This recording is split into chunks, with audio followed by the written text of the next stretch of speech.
Bonjour à tous, nous allons parler d'un plan de développement pour le jeu d'échecs, sachant que cette vidéo est la version très résumée et que la version longue est en lien à la fin de cette vidéo. Donc nous allons diviser notre présentation en 7 parties. Commençons par les vertus du jeu d'échecs.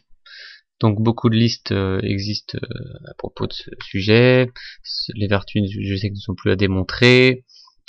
Vraiment beaucoup d'atouts pour le développement personnel, notamment l'attention, la concentration, l'imagination, créativité, anticipation sur le long terme, donc l'autonomie, puisque quand on joue une partie, on est seul devant l'échiquier pour prendre les décisions, donc renforcer la confiance en soi, notamment pour lutter contre les difficultés scolaires, favoriser la mémoire, donc peut-être des atouts au niveau de retarder la maladie d'Alzheimer, donc la maîtrise de soi, et un élément important, le jeu d'échecs permet de faire s'affronter tout type de public, donc de créer du lien social.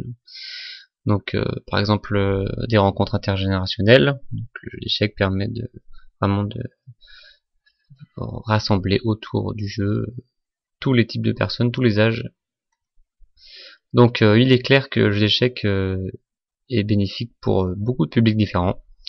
Donc ça vaut le coup de le populariser. Maintenant nous allons voir comment faire. Donc un petit point sur la situation actuelle. Donc la Fédération française d'échecs en 2012 c'est environ 60 000 licenciés. Donc par rapport aux autres sports, on voit qu'on est assez loin. Donc même dans le top 20 des sports, là il y a des sports assez étonnants comme la voile, la pétanque, le canoë, les sports sous-marins. Donc il n'y a pas de raison qu'on soit comme ça distancé, sachant que le bridge est à environ 100 000 licenciés. Donc si le bridge est à 100 000, il n'y a aucune raison que les échecs restent à 60 000. Donc au niveau de l'implantation culturelle, on a aussi du retard en France par rapport aux pays de l'ex-Union soviétique. Et c'est pour ça qu'il faudra organiser une promotion et un développement de manière ciblée. Donc quelques photos pour montrer l'implantation culturelle du jeu d'échecs. Donc ça c'est dans des bains en Hongrie, dans des parcs en Roumanie. Donc il y a beaucoup de parcs où on joue aux échecs dans les pays de l'Est. Washington Square. Donc un mot sur le développement territorial. Donc si on veut développer le jeu d'échecs, c'est sur l'ensemble de la France. Actuellement, c'est les disparités qui existent. Ce sont les données de 2010 pour les licenciés de la Fédération française d'échecs. Donc, si vous voulez en savoir plus, vous pouvez aller voir le lien du site de Manoup Borzakian. Donc, comment populariser le jeu d'échecs, comment populariser tout court une discipline sportive, soit avec une forte médiatisation, ce qui est assez improbable pour le jeu d'échecs dans l'état actuel des choses, vu que c'est pas télégénique, on n'a pas de champion du monde, et surtout on n'est pas dans le programme des sports olympiques. Donc nous n'avons pas le choix, nous devons mener des actions sur le terrain. Alors, qui va mener ces actions sur le terrain? Eh bien, ça sera forcément des salariés, soit de clubs, de comités de ligue, voire des indépendants qui travaillent avec ces structures. Donc nous sommes forcés de créer un modèle économique qui correspond à la réalité économique actuelle. Donc aujourd'hui il y a surtout des CDD à temps partiel dans le milieu du jeu d'échecs. Ce qui voudrait arriver, c'est créer des CDI à temps plein. Le salarié se sentira plus investi, il ne sera pas en train de penser sans arrêt au renouvellement de son CDD ou à compléter ses heures. Donc nous avons créé des postes pérennes et cela engendre deux problèmes.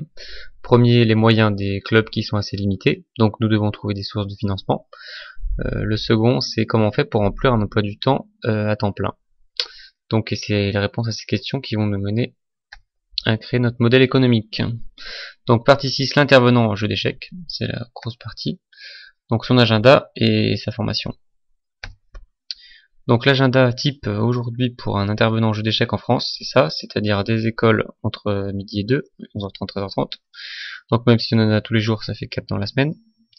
4 fois 2 heures, plus éventuellement des études du soir, qui durent 1 heure, 1 heure et quart. Donc on arrive à un emploi du temps dans la semaine d'une douzaine d'heures maximum. évidemment c'est un tiers-temps, c'est très peu, et il y a des problèmes avec les subventions. Pour financer un poste, donc ça c'est pas un vrai poste, voilà, c'est partiel et c'est forcément des CDD. Donc même si on rajoute aux salariés des choses au club, comme les cours de club, etc., ben ça malheureusement ils ne sera pas subventionné pour ça, on n'aura pas de financement. Donc on arrive à un financement, ça c'est la somme des financements qui sont sous chaque école, et on arrive à quelque chose qui est 9600 € de financement environ, sachant que si on veut créer un CDI de 35 heures, où le salarié touche 12 500 € net, qui correspond au SMIC, ça coûte à l'employeur 19 000 €. Donc si on a trouvé 9 600, et ben il nous reste encore la moitié à peu près à trouver. Donc ça va pas, il faut remplir cet emploi du temps. Est-ce qu'on arrive à faire les échecs sur le temps scolaire? Ça sera très dur. Donc il faut changer cet emploi du temps, il faut remplir notamment les cases vides, c'est-à-dire les créneaux du matin et de l'après-midi. Donc déjà il y a l'accompagnement éducatif qui existe dans les collèges, donc si on rajoute 4 collèges, dont 3 qui remplacent les études du soir, on augmente un peu les subventions. Si on rajoute 2 écoles maternelles qui ont des budgets un peu plus limités, on remplit un peu l'emploi du temps. Donc on fait le point avec ça, on arrive à 6200 supplémentaires, mais il reste encore 3000 € à trouver pour le club. Donc déjà c'est le poste, ben, il est pas pérenne, hein. Si on perd 3000 € par an, ça va pas. Et de plus, ce qu'on a mis dans l'emploi du temps, notamment les collèges ou les écoles maternelles, c'est pas sûr à 100% de les obtenir. Donc, pour créer le poste équilibré, il faut varier les publics, c'est-à-dire ne pas se contenter des établissements scolaires. Donc, qu'est-ce qu'on a par les établissements scolaires? On a plein de choses qui sont aujourd'hui pratiquement pas utilisées en France. Donc, par exemple, les échecs en lycée, université, avec des publics étudiants, maisons de retraite, foyer logement EHPAD, donc c'est tout ce qui concerne les personnes âgées, qui sont en train d'augmenter progressivement dans la société. Donc, de plus, si Alzheimer peut être retardé par le jeu d'échecs, il faut vraiment pas hésiter. Donc tout ce qui est institutions spécialisées, donc public spécifique, les malvoyants, les malentendants, les enfants précoces. Donc le jeu d'échecs peut apporter beaucoup aussi pour toutes les jeunes autistes ou les adultes autistes. Différents handicaps, les trisomiques, etc., etc. Donc dans les hôpitaux, où c'est pas toujours joyeux. Le jeu d'échecs permet de s'évader à ce niveau-là. Maison d'arrêt, même chose. Donc MJC, centres sociaux, centres de vacances, etc. Voilà, donc si on arrive à développer le jeu d'échecs dans ces établissements, eh bien on obtient le trio, c'est-à-dire qu'on est cohérent par rapport aux vertus du jeu d'échecs, on crée de la cohésion sociale, et on obtient des financements publics surtout. Parce que si on apporte des choses à la société, et là si on va auprès de ces publics, c'est ce qu'on fait, là on obtient des financements publics ou privés. Donc notre emploi du temps, eh ben, on rajoute une maison de retraite, un hôpital, 2 institutions spécialisées, une EHPAD avec des financements correspondants. Et tout d'un coup, notre emploi du temps il devient rempli. Et les subventions, c'est plus pareil. On arrive à peu près à 5000 € multipliés par 4 dans la semaine. Malheureusement, le mercredi, ben, on peut pas vraiment avoir des choses. On peut sûrement d'ailleurs avec des maisons de retraite, des hôpitaux, etc. Ça, c'est ce qu'on peut mettre sur le mercredi. C'est l'avantage de ne pas se contenter des établissements scolaires. Donc là, on arrive à un poste, on est financé, hein, si on a 20 000 à peu près, voilà, 19 000, 20 000, on y arrive. Il reste les vacances scolaires principalement, où souvent, si on fait que les établissements scolaires, pour les vacances, il n'y a plus rien. Tandis que si on fait différents publics, qu'on varie les publics, c'est bon, c'est ce qu'on a vu juste avant. Donc pour le samedi, c'est possible aussi de remplir l'emploi du temps du salarié. C'est important de participer aux actions de la municipalité. Et pendant les vacances scolaires, il y a plein de choses à faire, comme organiser des stages payants au club, organiser des tournois, donc payants là aussi, même si on reverse un peu de l'eau, les centres de vacances, les animations estivales, donc tout ça c'est des activités rémunérées, ce qui fait que pendant les vacances scolaires ça continue, notamment si on n'est pas seulement dans les établissements scolaires, comme vous l'aurez bien compris. Si on fait tout ça, notre salarié il obtient un vrai poste, il obtient un vrai métier, et il faut qu'il devienne professionnel, il faut qu'il ait la formation adaptée, en particulier s'il intervient auprès de publics spécifiques. Donc le milieu du jeu d'échecs doit s'occuper de cette question de la formation, notamment par exemple les brevets d'État. Nous allons conclure. Donc reprenons rapidement.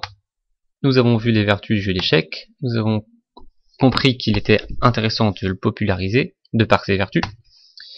Donc le développement devra être national, sans disparité criante. Comme nous n'avons pas la médiatisation, nous devons faire des actions sur le terrain. Ces actions seront menées par des salariés. Qui dit salarié dit modèle économique. Qui dit modèle économique dit nous devons remplir un emploi du temps de 35 heures du salarié en CDI. Et pour ça, nous n'avons pas le choix. Nous ne pouvons pas nous contenter d'établissements scolaires. Nous devons varier les publics. Mais c'est une obligation très saine puisqu'elle va nous permettre de faire bénéficier du jeu d'échecs et de ses vertus au plus grand nombre, de créer de la cohésion sociale des actions citoyennes, donc quelque chose qui va apporter à la société, de créer des emplois, donc en répondant là aussi à une problématique de société, celle du chômage, et au final, cela augmentera le nombre de licenciés, et popularisera le jeu. Donc nous avons terminé avec cette présentation résumée. Donc il vous a été présenté par le pôle social éducatif du jeu d'échecs, une version plus longue disponible donc en lien ici. À bientôt.